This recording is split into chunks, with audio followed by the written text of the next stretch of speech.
thank you all for coming. I'd like to thank the Mudgee Library and also the Mudgee Historical Society, and it's my great privilege to talk to you today about the German migration to Australia. There are a number of parts to this that I would like to lead in with, and I've spent a decade and a half or more than 15 years on this work. I continue to go regularly to Germany. There are a number of qualifiers, I would say.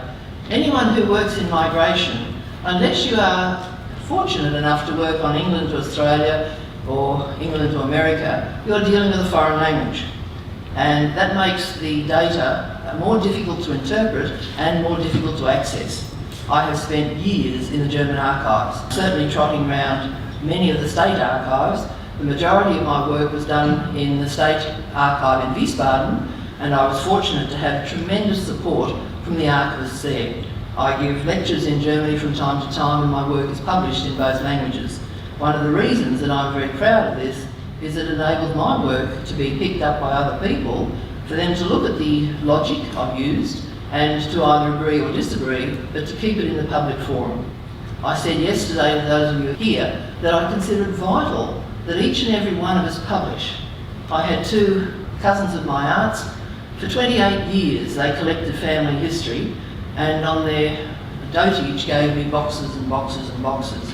But I couldn't go where they'd been in 28 years. If you don't publish the work you do, and I'd suggest you consider publishing every 5 years. I said yesterday, we get grants, and we hand those out to people who apply from them. They're normally government instrumentalities that give them to us, and if you apply, they're only small, but they will help you with the cost of publication. In doing that, you put your work in the public arena. Even if it's in your local library, it means other people in this area who are doing their history. And some of you probably saw yesterday that Christine and I both went, oh, James Walker. I didn't know she was talking about James Walker. And of course, he was the person that the Rheinberger family who came here in 1855, that's who they were indentured to. Carol at night said to me, oh, have you spoken to Ian Jack? And many of you will know Professor Ian Jack, who was one of the supporters of the Society for 1,001 Years. He also worked extensively on James Walker. All it means is that because we all published, we can share this information. So to start on the main theme of today, I said publish. It's not just publish, it's context. And many people who do their own family histories fall in love with their data and restrict it purely to their own families. And often when you start to move out, you will find the story isn't quite what you thought it was when you started. And I use the word triangulate. It's like a great detective novel. You get little pieces of information and you sometimes think, oh, it doesn't fit. And I can tell you, and I'll repeat it, the factors that everyone posits about German migration, they were religious refugees, they were forced out by poverty, they were fleeing conscription, it was political instability. They're the major ones. Well, in the instance of the work I've done, and I've put a copy of two of my books, one called the Frauenstein Letters, which deals with the Rheinbergers and another 150 people, in your library here. It'll be available for you people to read when you like from the end of next week.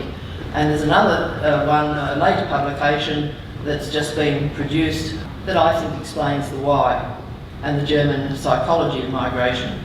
But when I say I've triangulated, I started life with a group of letters. And many of you will have similar sorts of material. And they were family letters that someone gave me.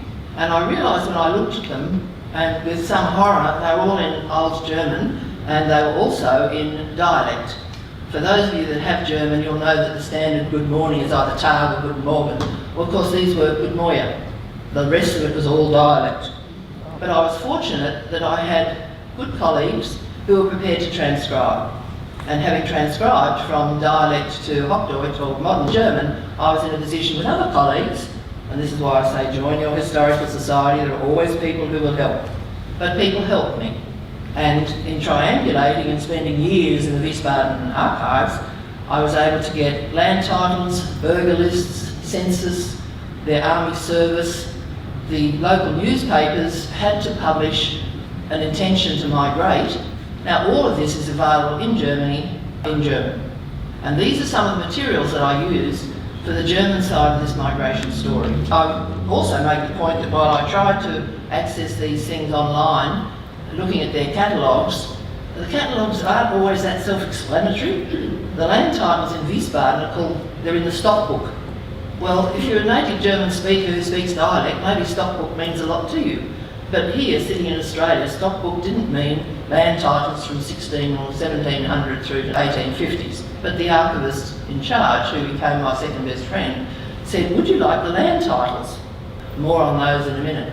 And of course I was overjoyed. But to come to the general story, if I look at migration in general, as an overview I'd say the figures from Germany were around about 5.5 million left and went to the United States in the 19th century. I always like to compare it with the number of Irish who went, 2 million Irish. And so I always say, well, who settled America? I leave the numbers to you. In a previous life I was a statistician and numbers resonate with me. And I think it's always important to look at the numbers when you do the work. I recently read a paper that Carol kindly sent me where the person said the majority of the people did such and such, and they then said a third. And I thought a third is not the majority. And this is why when you do your history you need little antennae to collect all these little bits of information. It's just like being a sleuth and a detective, and you put all these little bits together, and when they don't fit, which is exactly what happened to me, you think maybe the story's wrong. Now when I first started giving lectures in Germany, I had the archivists and fellow workers saying she's mad, because the factors that they had, as I said, political refugee, religious refugee, poverty, conscription, are the classic ones that we love. And many of you who have relatives who've come here from so-called Germany, they would have said to you, oh, we had to go, and this is the reason. Well, for the Duchy of Nassau, I can tell you, I don't believe that to be true at all, and I think I've proven that. Here's modern Germany. Now, Nassau, in the old days, started from Frankfurt, which is about here, came up the Rhine River, and then across through a place called Limburg. It was that little area there. And I remind you that Germany unified in 1871 under Bismarck. So when we talk 19th century migration to Australia, most of what we're talking about occurred before Germany unified. The popular story of people in the 19th century fleeing Germany and going predominantly to America, and then if we look, it was one of poverty, religious refugees, political. I don't think it's true, and I'll tell you why in a minute. If we go back to the 17th and 18th century, we had predominantly from Switzerland, Amish, Mennonites and Anabaptists. And you will read stories of those people fleeing because of religious persecution. And you will also read in some of the German textbooks that it certainly occurred in Germany. But I come again to question whether those who actually went were fleeing religious persecution. Because what I've perceived in the American migration is you have predominantly very young people. One man that I can only describe as a lunatic who left in the 1700s, he established a colony in Pennsylvania, and he felt that his group should not marry. He saw Jesus Christ as two people, a male and female, and he wanted his people, the males were to wait for the female coming, and the females were to wait for the male coming. And when the two sides of Jesus appeared, that would be wonderful. But as a result, they didn't sleep, they hardly ate, and the group lasted about 30 years, for obvious reasons. There were no offspring, they couldn't feed themselves, and of course when he was dying, and his acolytes said, well, why hasn't it happened? And he had no reason. He couldn't tell them. So what I'm suggesting is that there are some extraordinary examples of people like that who have written about fleeing persecution, but when you actually think about that type of story, he was a young man, in my opinion, looking for adventure. And I think that occurs time and time and time again in the German migration to both North America and certainly Australia. What I found, and I'll come to Frauenstein in a minute, Frauenstein is now a suburb of Wiesbaden, which is not far from Frankfurt. If you caught a plane to Frankfurt, it's a half-hour train ride. It's been part of the Rhine, or that Duchy of Nassau. The Duchy of Nassau started, or came into being about the 11th century. And it's been a wealthy area. The Romans talked about it. They certainly went up there, and there are Roman castles on the Rhine. But it's been wealthy because it's a beautiful climate. They grow grapes now, and Frauenstein grows cherries and all sorts of fruit that they sell. They have wine festivals all the time, and they're big drinkers. But all those little towns that most of the Australian Catholics to New South Wales came from were Urbach, Elkville, Rudesheim, which is absolutely beautiful. They are glorious little towns, and I would posit that the inhabitants were relatively well off. We look back from our perspective and the lives we lead, It's very easy to look at a 19th century house and say, oh, well, that's a bit small. But in comparison to our bark huts in the 19th century, they were palaces. And we need to be careful with that. What I came across, as I said, I had these letters, and this was the starting point for me in working out where Frauenstein was. There are 5 of them, but of course the one I was interested in was the one near Wiesbaden. And in time, I worked out that there were in fact 150 people. That village at the time had 800 people in it. So approximately 15% of the population left over a 2-year period, 1852 to 1854. There are a few odd stragglers, but that was the great basic period.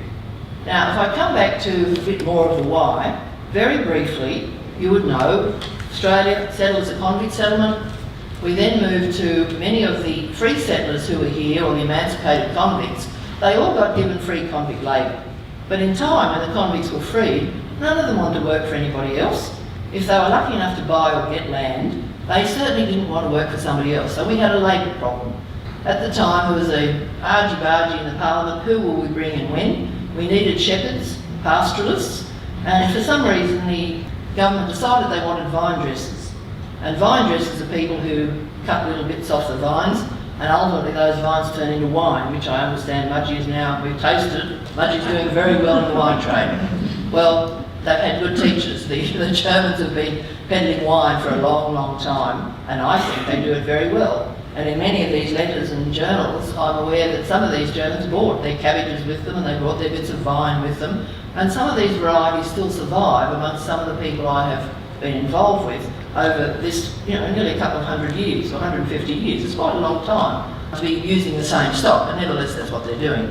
So I have 150 people who've left, and I'm wondering why. And as I said, our free settlers have said we need labour, and so around about 1838 there was an agreement that the Germans could be brought in as a specified labour, which was vine dresser or pastoralist. And John MacArthur's son Edward trotted along the Rhine, and his letters and diary are there. He was there in 1838, and he brought back half a dozen families from Airbach and Eltville, who all settled in Camden with MacArthur. William Dangar up here in Armidale did the same. They chose their own. But by and large, we had migration agents who by 1848, and Wilhelm Kirchner was one, and he was responsible for selecting the Rheinberger, who came here, Valentin Rheinberger, and his cousin John, or Johann Rheinberger, who went to Bega.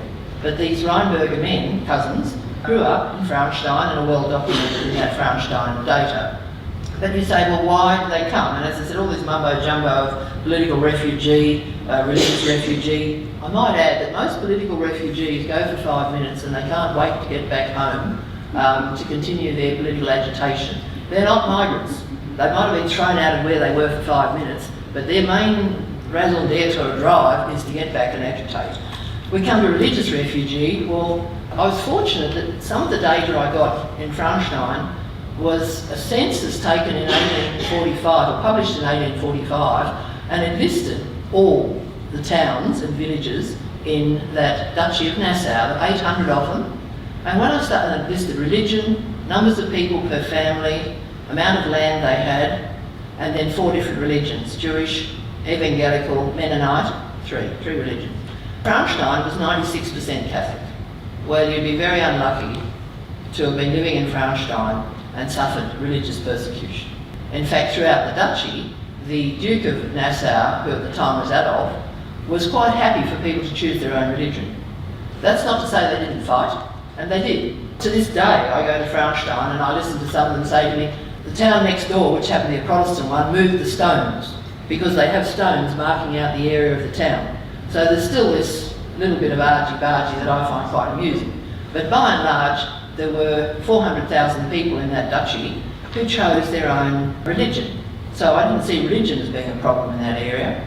In terms of poverty, the newspapers at the time list what the sale price of produce was for each person. And when you start to look at the prices, as with us, the prices go up, the prices go down. The letters I had that spanned 30 years, and these were from people who were left behind, 2 girls predominantly. We wouldn't pay for single women to come. We wanted married families. And initially, in the early 1848, we took young couples, and we broadened that to include children. you could take any number of children, but you had to pay for those over a certain age. But John Muller from Nowra came with 3 children and his wife was just about to give birth to the next. I'll show you the indenture picture later on. But in the short term, why did they come? And you think, well, what we offered them was we paid their passage. It was assisted passage. We call it indenture, and indenture as a facility was well known. The Germans and British have used it since the 14th century, and you'd be aware that we used to talk about our carpenters, plumbers being indentured or attached to a master who would teach them the trade, and this is what had happened throughout Europe. The Germans, I think, do it very well, where they, in the past, would encourage in the 14th century, a young person would go and live a bit further away, and he would learn his trade there, and usually marry within the family. And as time went on, of course, those families spread out, and they're marrying different people. If I think of the Rhine River, I was aware that one side of the Rhine would get their brides from the other side. This is Treddinghausen, Baccarat. You know, it's just something I noticed. It may not be true for all parts of the Rhine, but they would marry close, but not necessarily from their village. Some would marry from their village, but the church records actually tell you where the 2 parties from the marriage come from, as do the land titles for Frauenstein. They will say the Joe blogs of, and then you see where whichever party has come from. Most of them are from Frauenstein, but there are a small number who've come from nearby towns. But we come back to an indenture, and Wilhelm Kirchner advertised in the papers. He wrote a book after he brought his first lot of migrants here. He was trying to encourage, because he made money, it was a trade for him in bringing people out here. But these Frauensteiners, when I actually looked at the data of what number of them were indentured, 80% of them were indentured. Well, I rest my case. Would they have left if no one paid their fare? And my answer to that is no, I believe they wouldn't have left. But we offered them a different way of life. I call it the Pollyanna experience, that these bright-eyed, bushy tail, where are we going? They did it with America, but America was a much shorter trip. Coming to Australia when they first started to come, it was 4 months. By the time of steam, it was only 3 weeks. But America was a much shorter trip. There were still disastrous stories of German migrants, and bear in mind, I'm calling it Germany, but it wasn't. You know, at the time, in 1855, Germany consisted of at least 35 little, there was the Kingdom of Bavaria and the Duchy of Nassau and Hanseatic cities of this. It was lots of little places who didn't have any necessary cohesion until Bismarck in 1871. Nevertheless, Kirchner and people like him were looking for workers who had some sort of vine dressing skills. Now, did they have it? They may not have. They said they had it, and most of them had to produce a certificate of, not marriage, but they were a good person. Now, one of the couples from Frauenstein were brother and sister. I'm not sure how they got a certificate saying they were married, but they had the same name and no one seemed to question it. And one of their other brothers came with his family. So there are quite a few examples of, in the Frauenstein group, families coming where, there'll be grown-up children. In one case, the father came, mothers, there are all sorts of marital arrangements so that they can get on the ship and be paid to come. The tragedy for them, I think, is that they had to pay it back. We had 1.5 million people coming from Britain in the 19th century. Half, 750,000 of those were paid to come. And they didn't have to pay anything back. But the Germans did. They had to pay £13. And at the time, their wage was around £20 a year. They were given rations of flour, meat, sugar, tea, coffee. But they still had to find £13. Now, out of a wage of £20, 13 is quite a lot. One example I would give you is Jacob Muller in Berry, who came with his wife Anna Maria Mengers, 3 children, one born just as she arrived, and that child died. And I think that probably blew her head off because she was really never the same, and the letters say to her why, when the mother is depressed all the time. Now, she went on to have another, 9 children. 2 of whom died. The last one took her out in childbirth. 13 children is quite a lot for any female, and by that stage she was 42. There were just too many. And I'm guessing that the father, in working for Alexander Berry, which he did, probably never made enough money to act or liked the living conditions, and so never left there. His son John Muller became a highly successful farmer in Berry, and the property there has now gone through, I think, 5 generations, and this will be the last year. They're dairy farmers who bought the Berry estate, or part thereof, in 1893 when it was all broken up. The Rheinbergers here did very, very well, and if you read John Muller's diary, or Peter Rheinberger's diary, they worked so hard. Every member of the family seems to have done something. You know, I said to people here yesterday that Kathrine Rheinberger, who lost her sister on the boat on the way out, and a nephew and niece, nevertheless she was making straw hats. John Rheinberger very quickly was employed by James Walker, as was his stepfather. And I said yesterday to you, I like the fact that after walking for 2 months from Sydney to here, the overseer said to John Muller, "Can you ride?" And as a young German boy, he said, "Well, no, but I can learn," and was probably given a horse and 200 head of cattle. Now, this type of story is repeated over and over again with this migration process of young people, or the Germans in particular, working really, really hard. And I would attribute much of their success to just sheer hard work. They were pillars of their community, not necessarily visible, but people who supported their churches, you know, were just there. Many of them were musical, and again in the diaries you read of performances they have. They're very religious, so they go to church, and they have performances and visitors are always welcome. You know, they're good citizens, extremely good citizens. But it was that process of indenture that enabled them to come. Now, we come on to some of this migration theory that I'd like to mention to you. The theories that were developed in 1885 and 1889 by a man called Ravenstein, and he was an English worker, and he worked with English census data. And what he posited was what he called a push-pull theory, meaning you've got dreadful circumstances in one place, and that pushes people out, and you've got good circumstances somewhere else, and that pulls them. And these are external factors, so if you've got poverty in one place, people will leave there and go somewhere else. And that was his theory, and it had resonance for a very long time. People liked the theory, there's got to be a reason, and we, I think, made up the notion that those leaving Germany were afflicted with poverty, they had a dreadful time, they had to leave. We offered them this wonderful country. And as I said, the data for Nassau does not support that. When I come to the English migration to Australia, there are other workers in Australia who've looked at that migration of 1.5 million people, and there are a couple of interesting factors they could come up with, which enable them to say that in fact the migrants were better educated.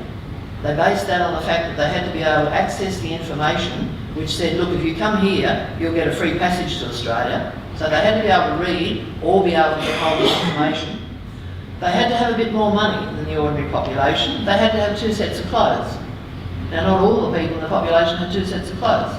And this work was quite extensive and well detailed, and it certainly resonated with me in saying that those 1.5 million English migrants who came, or British migrants, weren't necessarily the bottom of the barrel who were struggling and starving and had to come. We love the notion of being able to help people, it's human nature, but it's not necessarily the story. And as I said, when I come to the Frauensteiners, another factor that came, I'll come back to the Frauensteiners, another factor that came into play, I heard a gentleman talk, his name was Arthur Crockley. He was an Australian from South Australia, and he went to Canada and then to Hamburg, and he was a psychologist, and most of his work was done at the University of Hamburg. And for 30 years, the German government commissioned him to look at migration because they wanted to use some of his theories, and he worked with a man called Lutke, there were 4 of them in Hamburg, trying to work out what sort of person makes a good migrant. And what he was able to do, and it was a lot of question-answer stuff, where he was able to say, look, there are those people who are migration prone. They get out of bed in the morning and they say, oh, it's a blue sky, where can I go today? And there are others that get out of bed and go, oh no, I can't leave the house. I like Toby the dog, and I've got my pet cat, and I like my pillow. They just can't leave. Now, his work was wonderful. He mentioned one woman, and he said this was his classic stay-at-home person. She got married and she couldn't leave her mother, so she bought the house next door. And the husband, she had kids, and the father died, and she wanted the mother to move in with her, which the mother did. And the husband couldn't cope, so he left. And I thought it was an interesting story of someone who just couldn't leave home. Now, when I looked at these letters that I had, which as I said, they're all published here in this book, Frauenstein Letters, it was quite interesting. It was an extended family that wrote the letters. And the people who went, I think, and I used a diary too, that said, migration fever has struck. So over this 2 years, you've got this group of people, predominantly young, who said, "Oh, we can go to Australia, someone will pay our fare." And they upped with almost no warning and went. When I say it's a 2-year period, I'll come to Wise with no warning. And what, I could identify in the letters, one of the women who stayed behind but wrote, never, ever, ever mentioned coming to Australia. And that to me said she had no interest in leaving. In fact, her letters were always about her children. 4 of the 5 died. She was a fruit seller, so she and her husband used to pick fruit. They bought land over her lifetime. They bought 2 houses. Now, they're probably not, Vaucluse houses, but she nevertheless, over a lifetime of buying fruit, and I've walked the distance, it's about an hour and a quarter from Frauenstein to Wiesbaden, up the hill and down the hill and along, but pulling a handcart full of vegetables and fruit, it's relatively hard work. And over a lifetime, she and her husband bought 2 houses, and never, ever, ever mentioned migration. One of the migrants, or the 2 main letter writers were 2 girls, they constantly wrote about it. We want to come. They actually wrote, one was a little thought, one of them had, quite mad. She wanted to bring her mother, who was 60, her boyfriend, her sister, and their brother. And the brother had just done military service, to come back to that. They wanted all to come, and they didn't have any money. And they said to the couple living down an hour of Alexander Berry, "Look, what about you ask Alexander Berry, or ask your employer? He must have lots of money, and we're very good at singing and dancing. And I'm sure we're really hard workers and he'd love to pay for us to come. And when we come, we can pay you back." Of course he didn't pay for them. And over 18 years, with sadness, I watched them continue to write, "We'd love to come." And as time went on, the mother died, the boyfriend died, I think he had TB and he died. The 2 sisters were offered jobs in Switzerland by an employer from the Rhine, Mainz Castle. He took both girls to Switzerland, and later on I'll show you one of their letterheads. I managed to trace them to Switzerland. The archive there kept employment records from the hotel that they actually worked in. And there are 10 or 15 years of letters from them writing about how all hope has gone of ever coming to Australia. They will never see their nieces and nephews again. They've come to recognise that that's the case. They don't have the money, there is no mechanism that they can write, but they will never see them. And one of their letters is quite sad. It says, "How tortuous or how unfortunate is our life that we must work for someone else." It was called Samarit's Bad, and it's now the Kempinski Hotel. It's a 300-room hotel. It's huge, but it used to in those days get snowed in, so they would have 8 months in winter time living as part of the staff there, waiting for summertime when there would be more visitors. But it was a very sad life. One did eventually marry, but they were migration prone, but there was no mechanism. And I suppose I subscribe to this notion of the psychology of migration, because I think the external events don't fit the pattern.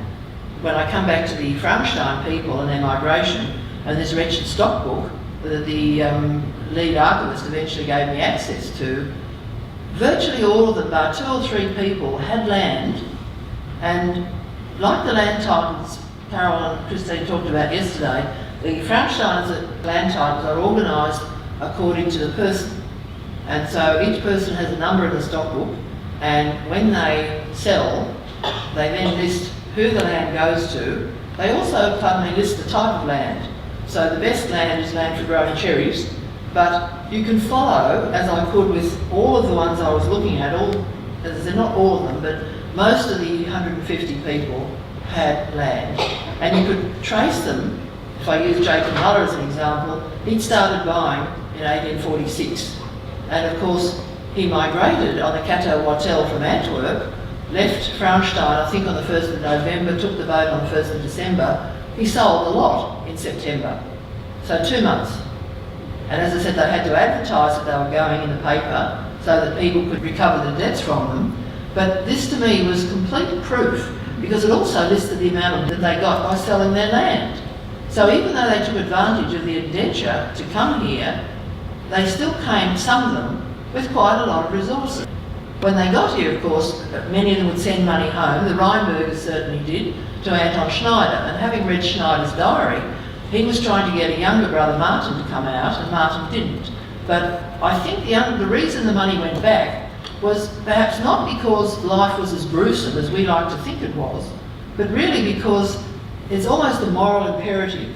If you've come to another country and everybody thinks you've done well, And you're not going to write home and say, look, I'm having a miserable time, you send me money.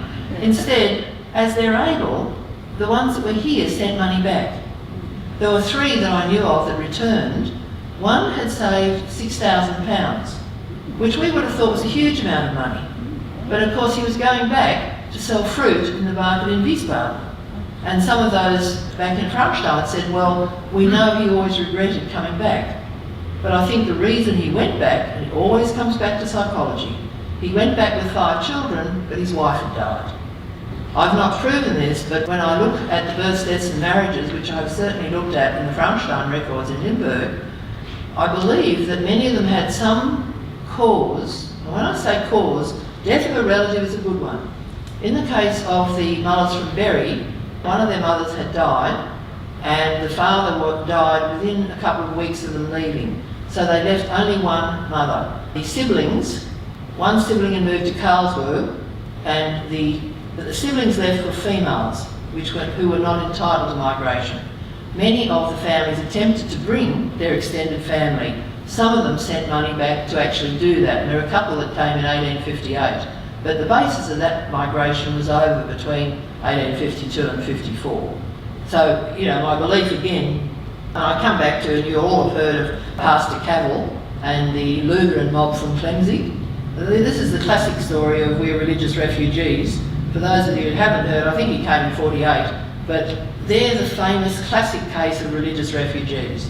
Whenever you hear about it, they went to South Australia, they moved up into that Barossa Valley area, they managed to maintain their own language, so they become an identifiable group.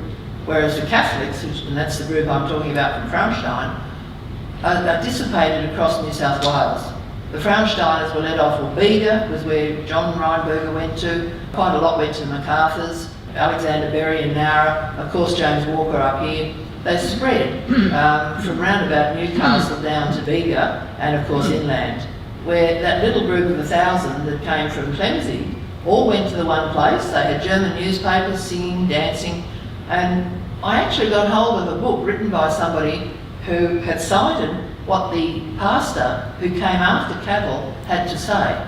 And he said he was so pleased they left because the more reprobate, dissolute group he'd never come across. They were the dregs of his society and he was grateful to get rid of them. Now, he's obviously jaunced. So somewhere between the two lies the truth. But I don't think they were religious refugees at all. I'm aware that a Scotsman, Aberdeen 5 Angus, spent 2 years raising money to transport these poor religious refugees from Kempinski down to Adelaide. Now, if they hadn't been paid for, they wouldn't have gone. So I come back to the pastor who comes after them says they're certainly not religious refugees, and with the work I've done with Frauenstein, there's no evidence whatsoever of religious persecution. We come back to where there is evidence of it, and in the 1880s, the clerics suffered quite badly. And this is Bismarck not being too happy about people of the Roman Catholic Church saying that their obedience was to the Pope rather than to Bismarck. And so things certainly probably did change for the clerics, but not for the ordinary person. If we come to political instability, as I've said, my experience in reading of political persecution, these are the leaders of your revolutions. They're not the ordinary citizens. And in fact, in these areas, when I read the letters, we talk about war. In this area, I got hold of the military service. 70% of the sample had already done military service. And military service was quite a funny one. We're led to believe that, oh, it's a real problem. If you don't do it and you run away, it's a problem. Well, one of my sample had run away, and his brother served, and he only had to do 2 months. So the amount of time you served in the military was variable from the start. You could buy your way out, it was variable. They said of the younger brother, well, he can't come back because he ran away. And then after their brother had served, they said, well, that's okay because Jacob served, Peter can now come back. So what I'm suggesting is that military or avoiding conscription doesn't hold up either. We like these stories because we can help people. And then we come to this, again, back to the psychology of migration. What Properly and Lutke found was that the major reason people were giving the stories they were giving was that they wanted to make the neighbours feel happy. They didn't want to sound stupid. I mean, one man said, oh, I'm going because I need to get a job, I'm poor. And Lutke said he was one of the wealthiest men he'd come across. Now, exactly the same thing happened in Frauenstein. The mayor, with 7 children, left and paid his own way to go to Victoria. And I'd suggest he was swept up in the migration of these 150 people around him. But he was certainly at the top of the society as opposed to the bottom. And yet we still have this story of these people are very hardly done by. We love it. Most places I go, people will come back to their religious refugees, they were persecuted. And as I said, there's no evidence in the work I've done in Nassau to support that at all. Again, in these letters, if you think, and you can go back for hundreds of years, we've got the French, Napoleon comes along here and up to Russia, we've got Moltke, the German army comes in. That area of Germany has been crisscrossed for hundreds and hundreds of years by armies. And the girls here talk about the Austrians coming through and 900 troops settling in one of the local hofs, the local houses, the big house, very big house, it was belonged by the Duke of Nassau. But 900 troops invaded the town. What did the girls say? We had a great time. They loved our wine. War was actually quite good for places if you weren't the person being killed. And in fact, in these letters, I shouldn't laugh, but at one stage they say, oh, we had to stop the war, this was in summertime, because you're probably aware that the shell that they put into these guns is a different metal to the barrel. And of course, the shot swelled and got stuck. So they couldn't fire these guns because of the really hot summer. So they stopped the war for 3 months till it got a bit cooler, and then they went back at it. So we also have stories where many of these, well not many, but some of these people have followed the armies selling produce to the armies. It's called a marketender, but they've got a little cart and off they go, and you know the older armies of the Romans had thousands of people that followed the army selling produce, or like rapacious locusts, everywhere they went they bought food or took food. But this was certainly true of Frauenstein, that with the army there, you know, they're eating their bread and drinking their wine, and as I said, the local girls are having a lovely time, supposedly. And I think it's probably quite true.